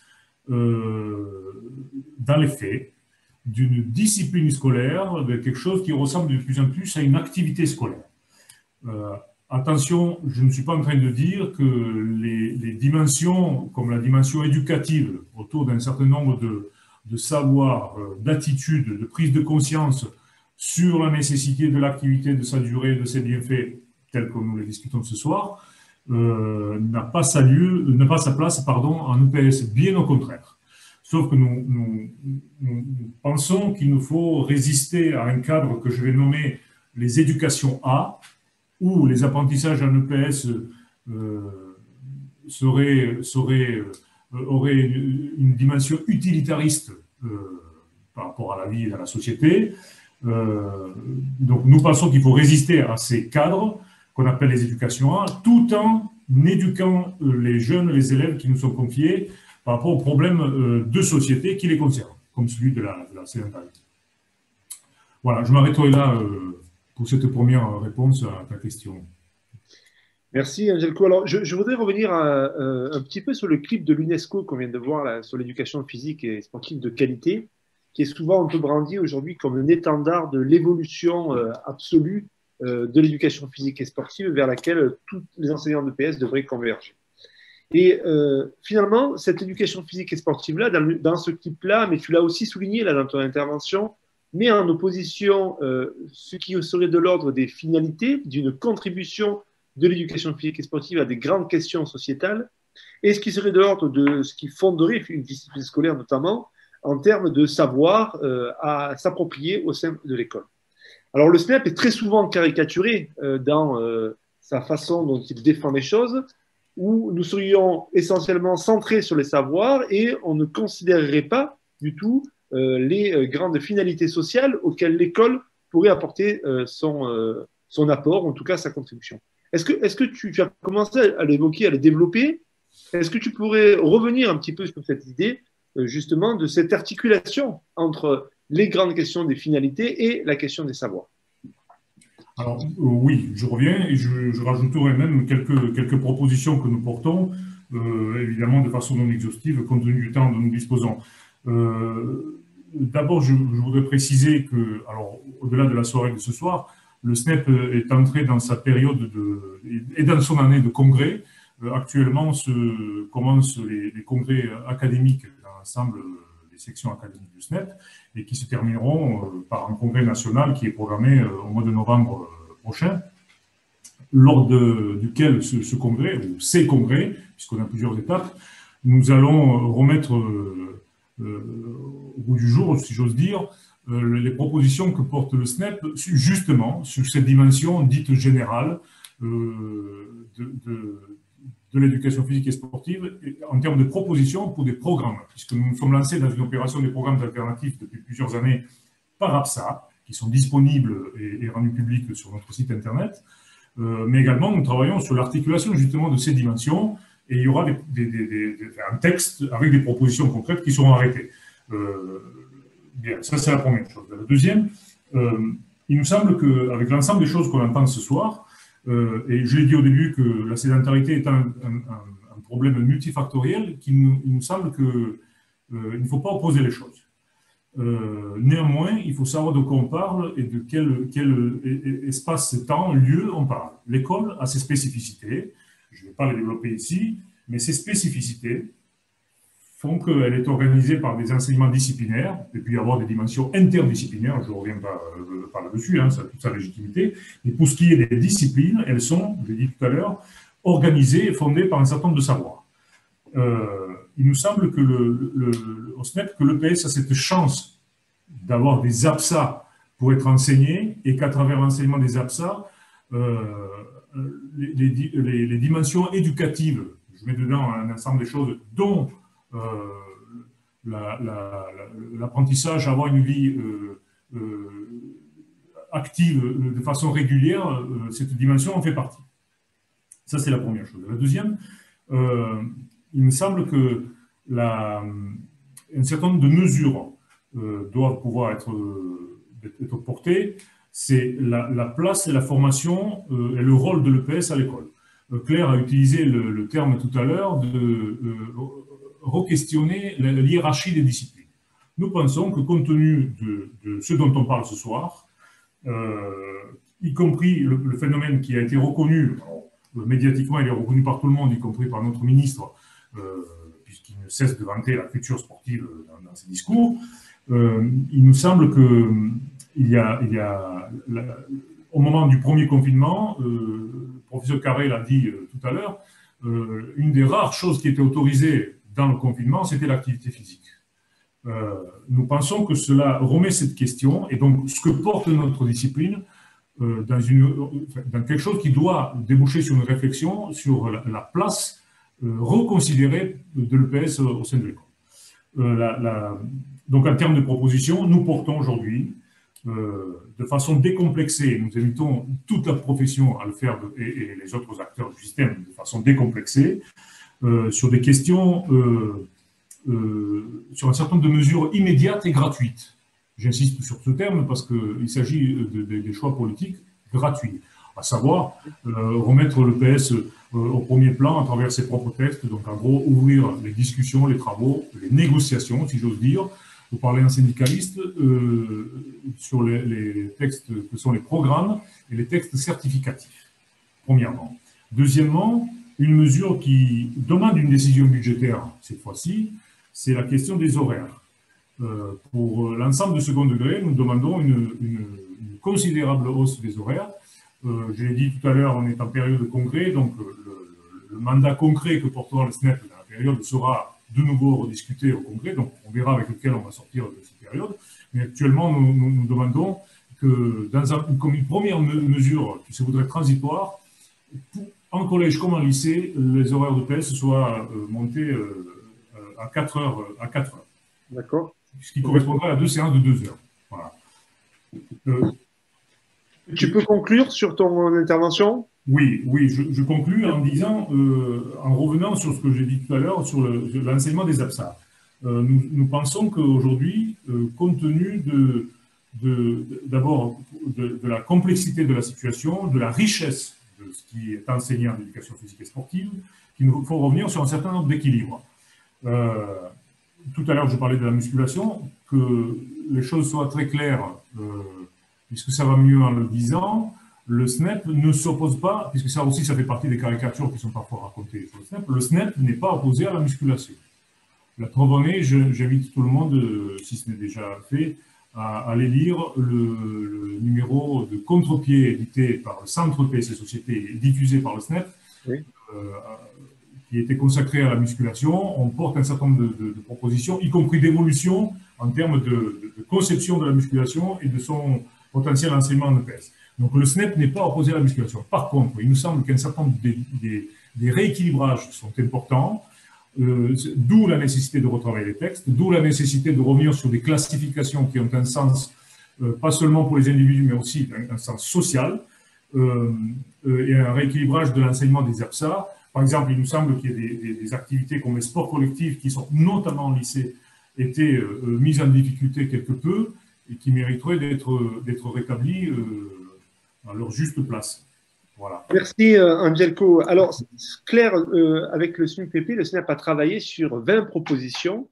Est-ce que tu peux, comme on dirait aujourd'hui dans les réseaux sociaux, en guise de teasing, nous présenter un petit peu là, qu'est-ce qui est en train de se préparer pour l'année prochaine? Est-ce qu'on pourrait avoir ce soir, découvrir un peu en avant-première la plaquette sur laquelle vous êtes en train de réfléchir et travailler? Oui, d'abord, moi, je suis ravie de ce travail-là parce que travailler avec le SNUPP, qui est le premier syndicat du primaire, c'est potentiellement travailler avec 300 000 professeurs des écoles. Donc, c'est extrêmement important de travailler avec le syndicat de la FSU, de l'école primaire. Le SNUPP avait d'ailleurs déjà organisé un webinaire sur le thème « L'EPS, c'est fondamental ». Et c'est vraiment important que nous menons cette campagne ensemble. Avec cette plaquette, nous avons voulu prendre en compte tous les problèmes. C'est-à-dire comment l'OMS prévoit qu'il y ait au moins 1 heure d'activité physique par jour. Et si on compte 1 heure par jour, ça fait 7 heures par semaine. L'éducation physique ne peut pas faire changer le monde à elle toute seule. Par contre, si on prend en compte ce qui se passe à l'école, ce qui se passe dans ce qu'on appelle l'activité physique quotidienne, c'est sur le chemin de l'école, qui peut se passer dans le périscolaire, en dehors de l'école et en famille, oui, si on s'y met tous ensemble et si chaque institution ou si chaque lieu, moment fait son travail, on doit pouvoir augmenter sérieusement l'éducation physique. Alors, cette plaquette, elle propose 13 mesures sur le temps de l'école, et puis 2 mesures sur le temps périscolaire, 5 mesures sur le droit au sport. Donc évidemment, pour nous, le temps de l'école est le plus important parce que c'est le temps le moins inégalitaire. Le temps extrascolaire est très, très, très inégalitaire. Et donc, je ne vais pas faire le tour de toutes les mesures, mais pour l'école, ce qui nous paraît déterminant, moi je suis par exemple en train de travailler sur une étude sur les écoles vitaminées en EPS, c'est-à-dire celles qui réussissent à faire 2 à 3 séances par semaine en élémentaire.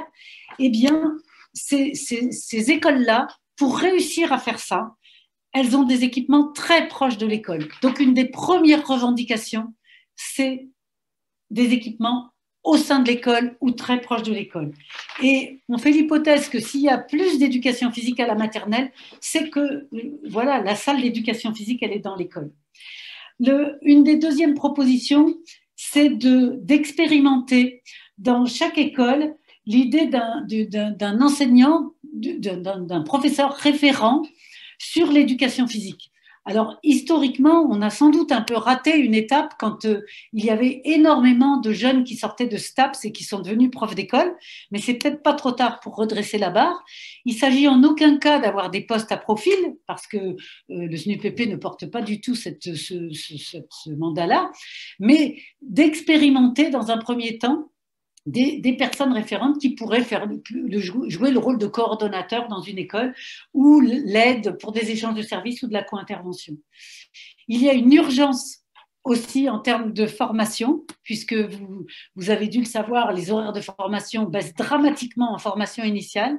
Et pour la formation continue, Blanquer, là, cette année, a tellement mis l'accent sur les maths et le français que les conseillers pédagogiques EPS du primaire ne font plus du tout d'EPS.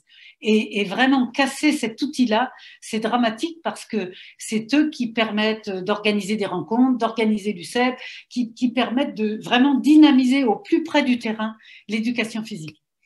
Alors, dans les propositions, il y a le développement de l'UCEP, parce qu'on s'aperçoit que les rencontres sportives, notamment sur le temps scolaire, alors il faut savoir que l'UCEP n'est pas organisée comme l'UNSS, puisqu'il y a des rencontres sur le temps scolaire, mais elles sont extrêmement importantes parce qu'elles motivent les enseignants pour faire des cycles longs, pour aller au bout de leur cycle de handball, pour que la rencontre se passe bien. Pareil pour le cross, pareil pour les rencontres pour la danse.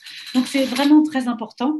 Et l'idée, ce serait d'avoir un forfait pour l'UCEP, pour les enseignants volontaires, comme il y en a un pour les enseignants du second degré. Et actuellement, il est absolument impossible pas impossible puisque ça existe, mais quand même, demander aux enseignants d'être bénévoles en plus le mercredi après-midi pour faire du CEP, c'est quand même un peu exagéré.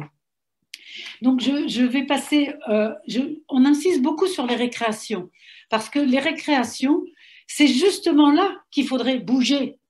Développer le bouger 30 minutes. Il y a 2 fois un quart d'heure de récréation en élémentaire, plus encore en maternelle. Plus les récréations sont actives, mieux c'est. Sauf qu'aujourd'hui, elles sont surveillées par des enseignants qui aimeraient bien faire une pause. La sécurité prend le pas sur l'activité, ce qui fait qu'il faudrait réhabiliter tout un tas de jeux à la récréation. Et ces jeux-là, soit ils peuvent s'apprendre en éducation physique, soit ils peuvent être des jeux d'équilibre, des jeux de grimpe, des jeux de suspension, pouvoir sortir des vélos, pouvoir sortir des cordes, pour que les enfants jouent vraiment beaucoup à la récréation. Dans les mesures sur le périscolaire, je n'en dis qu'une, c'est permettre aux enfants, en toute sécurité, de venir à l'école à vélo. Ça paraît idiot, ou de venir à pied à l'école, mais il y a plein d'enfants qui ne peuvent pas venir à pied parce que ce n'est pas sécurisé. Donc ça, c'est vraiment une mesure qui serait importante. Une autre mesure, c'est sur la natation. On aimerait bien porter l'idée qu'un enfant, quand il fait un cycle de natation à l'école, on puisse lui offrir 10 séances gratuites pour qu'il puisse ensuite aller stabiliser ses apprentissages à la piscine.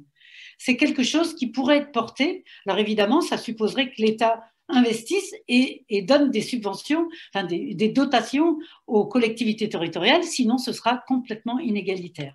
Merci Claire, ne dévoile pas tout. La suite au prochain épisode, sans doute en septembre, avec notre partenaire, le SNUPP. Merci à Claire et à Angelco de ces analyses et de ces contributions. Alors, on ne pouvait pas terminer cette soirée-là sans prendre le temps quand même de se pencher sur la question du sport scolaire. Donc, on a invité Mélanie Pelletier, qui est élue des AS. Donc, Mélanie, comment tu analyses de toi cette baisse aujourd'hui du nombre de licenciés?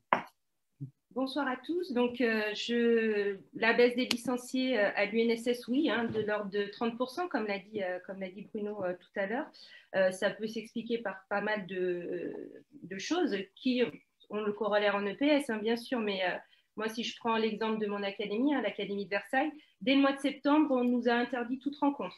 On sait qu'au niveau des lycées, en particulier, la rencontre, c'est quelque chose qui est fondamental sur la motivation des élèves, donc pour la prise de licence. Et donc, d'entrée de jeu, dès le mois de septembre, on a vu une baisse des prises de licence dans mon académie, dans des départements de l'Académie de Versailles. Autre cause potentielle, le changement d'offre de formation. Avec les protocoles sanitaires, on nous a demandé de ne plus faire de sport collectif. Or, les sports collectifs, sur les 6 AXA qui sont les plus pratiqués au niveau de l'UNSS, il y a 4 sports collectifs. Donc, automatiquement, les élèves ayant moins l'offre de formation qui les intéresse se sont moins licenciés. En novembre, avec le renforcement du protocole sanitaire et le non-brassage, il y a eu c'est vraiment le fonctionnement du sport scolaire qui a été principalement impacté, puisque nous n'avions plus le droit de brasser des niveaux. Donc, il a fallu se réorganiser, refaire des créneaux que pour les 6e ou que pour les 5e. Enfin, chaque établissement, chaque AS a dû s'adapter, revoir un petit peu tout son fonctionnement. Ça, là encore, ça a limité certainement la participation des élèves et les prises de licence. Au mois de novembre aussi, on a appris la suppression de tous les championnats de France. Encore une fois, des lycéens ou plus que des collégiens, je pense, qui auraient pu adhérer dans un deuxième temps à l'association sportive, là, se sont dit, bon, sans championnat de France, pourquoi y aller, je pense. Et ben enfin, au mois de janvier, hein, on l'a tous vécu, le PS dehors. Le PS dehors, ça veut dire aussi l'association sportive dehors. Or, on sait bien qu'il y a une majorité des AS qui fonctionnent en intérieur. À l'échelle de mon département, ça a mis à l'arrêt plus de 60% des AS sur cette période-là.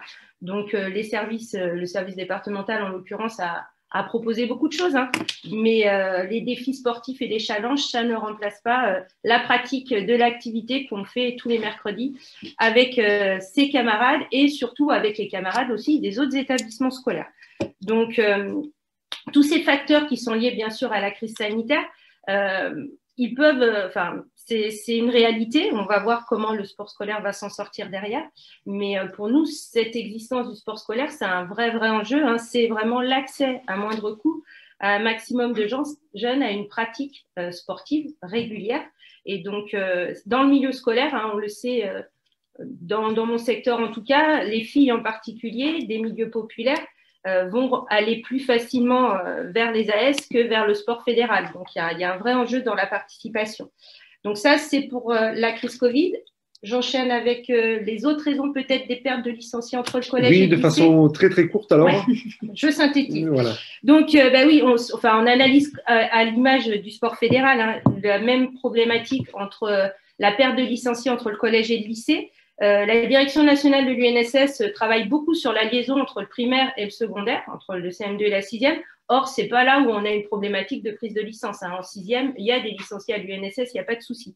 Par contre, on voit une vraie perte entre le collège et le lycée, chez les filles comme chez les garçons d'ailleurs, hein, ce n'est pas spécifique aux filles, et en particulier en lycée professionnel. Donc, je pense qu'il serait fortement nécessaire de faire un vrai travail sur cette problématique de la perte de licenciés entre le collège et le lycée. Mélanie, est-ce qu'il n'est pas urgent quand même d'avoir des états généraux du service public du sport? On a un peu l'impression que finalement les professeurs de PS, qui sont les principaux animateurs de ce sport scolaire, ne sont pas beaucoup entendus. Alors ça, c'est ce qui est ressenti, hein, c'est ce qu'on entend beaucoup, nous, les élus des AS dans les territoires, hein. bien sûr, on sent vraiment une déconnexion entre la direction nationale de l'UNSS et les commissions mixtes nationales, et d'un autre côté, les animateurs d'AS et ceux qui participent régulièrement, hein, d'ailleurs tous les ans, aux commissions mixtes départementales et aux commissions mixtes régionales. Les collègues, ce qui nous font remonter, c'est qu'il y a des propositions qui sont faites, il y a des bilans qui sont faits dans des journées bilans, hein, par exemple, ça existe dans l'Académie de Versailles, et pour autant, on ne retrouve pas nos propositions dans ce qui est décidé au sein des CMN, dans les fiches sport ou dans le règlement fédéral. Donc, c'est problématique puisque pour ça, le sport scolaire, enfin l'UNSS a une vraie richesse que sont les districts. Il y a plein d'innovations dans les districts, dans les territoires, un peu partout en France.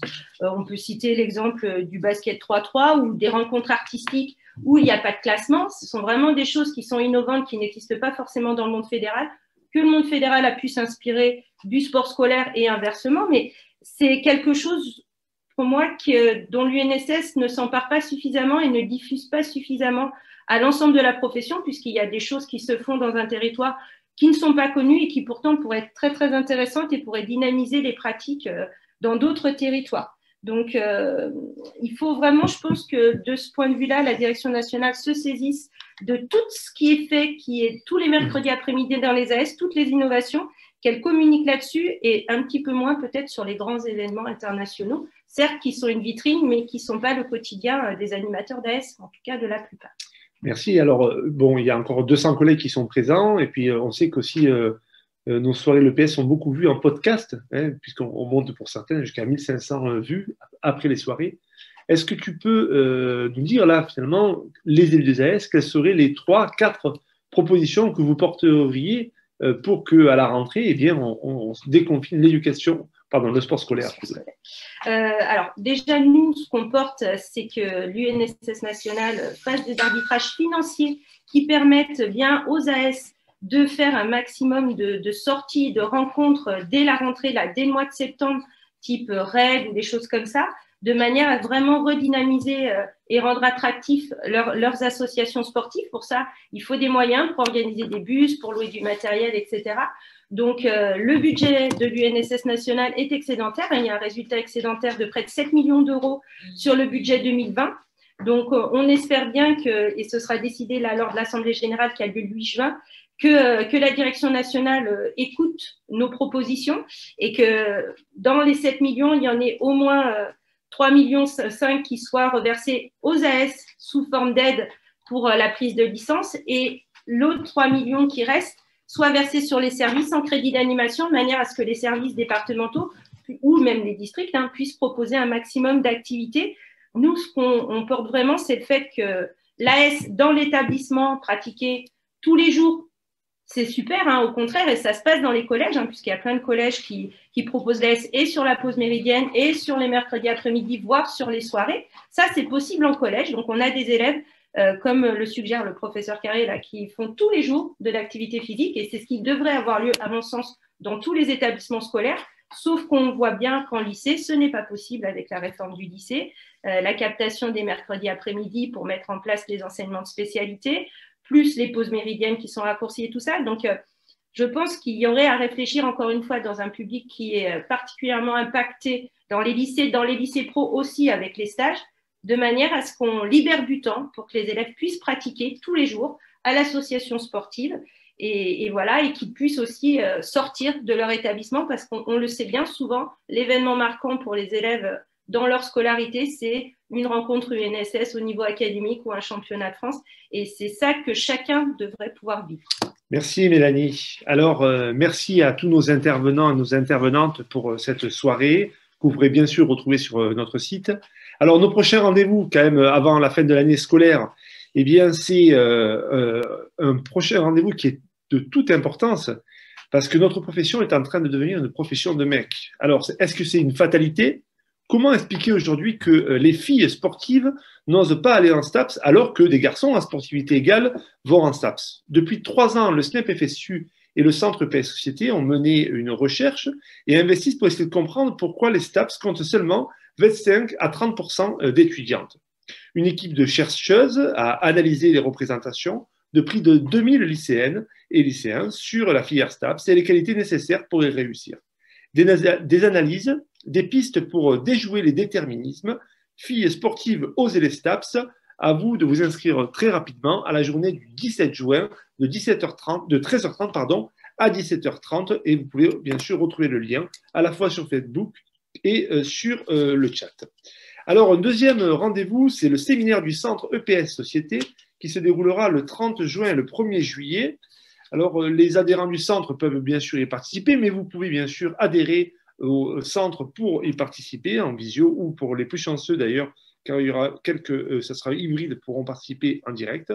3 temps pour ce séminaire-là. Un premier temps sur les questions des politiques sportives et les alternatives. Mais les alternatives sportives permettent-elles pour autant de construire le sport de demain? Un deuxième temps aussi où on étudiera la question du yoga avec un invité et des invités, où nous explorerons comment le yoga se développe, quel type de pratique du yoga. Et un troisième temps où la séquence croisera des regards et une analyse des émotions et des conséquences à la fois sur la conception de l'homme dans la société, mais aussi sur la façon dont elle est prise en compte dans le monde de l'éducation. Alors pour finir cette dernière soirée de l'éducation physique et sportive, bien entendu, merci au SNEP et à ses militants et à ses adhérents qui, sans leur cotisation, nous n'aurions pas pu réaliser cette année ces soirées de l'éducation physique et sportive. Merci aussi à Jade, Vanessa et Corinne qui auront travaillé toute l'année pour réaliser les visuels, la mise en ligne, la communication sur ce soirée-là. Merci aussi à Dominique et Mathieu qui ont géré les réseaux sociaux et bien sûr à Fabrice, notre régisseur, que vous ne voyez pas mais qui sont toujours derrière à suivre et faire en sorte que ces soirées au niveau technique puissent se dérouler au mieux.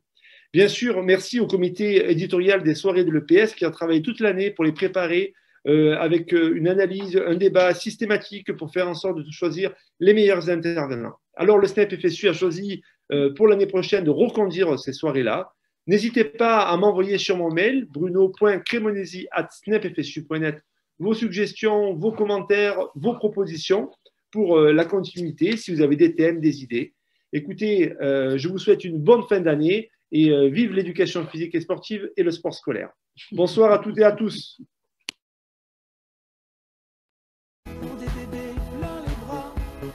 Moi je vote pour Elio Valentin, pour des mots plein le jardin, jusqu'à la Saint-Glinglin.